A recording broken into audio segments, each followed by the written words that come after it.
কংগ্রেসের শক্তি বৃদ্ধি করার জন্য আজ কংগ্রেসের পক্ষ থেকে একটা জনসভা করা হয়। কংগ্রেসের সাংগঠনিক শক্তি বৃদ্ধির উদ্দেশ্যে সোনামুড়া জেলা কংগ্রেস ভবনের এক বর্ধিত সাংগঠনিক সভা অনুষ্ঠিত হয়। উপস্থিত ছিলেন দলের সর্বভারতীয় সম্পাদক, ত্রিপুরা প্রদেশের ইনচার্জ ক্রিস্টোফার তিলক, প্রদেশ কংগ্রেস সভাপতি আশিস কুমার সাহা, সম্পাদক জয়দীপ রায়বর্মন, সোনামুড়া ও বিশালগড় জেলা কংগ্রেস কমিটির সভাপতি দীপক চক্রবর্তী, গোপীনাথ সাহা ও কংগ্রেসের অন্যান্য নেতারা।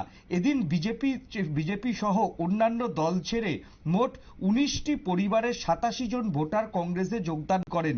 সভা শেষে সাংবাদিকদের সঙ্গে মত বিনিময় করেন প্রদেশ কংগ্রেস সভাপতি আশিস সাহা। তিনি কি বলেছেন আসুন শুনে নিই।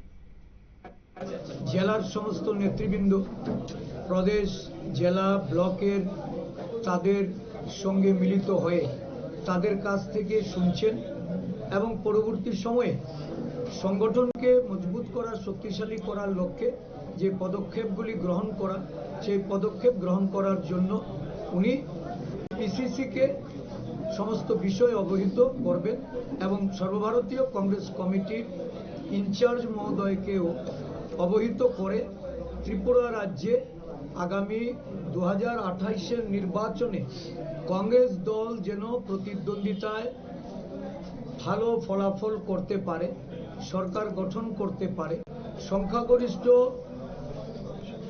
এই বিধানসভায় অর্জনের লক্ষ্যে উনি এই সাংগঠনিক কাজ উনি শুরু করতে চলেছেন।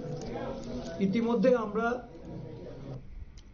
2028 সালের নির্বাচনের দিকে তাকিয়ে কংগ্রেস বর্তমানে ঘর গোছাচ্ছে বলে জানালেন প্রদেশ কংগ্রেস সভাপতি।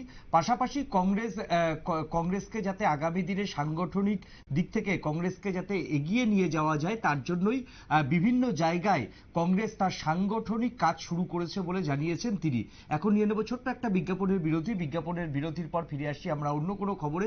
সঙ্গে থাকুন নিউজ ভ্যানগার্ডের পর্দায়।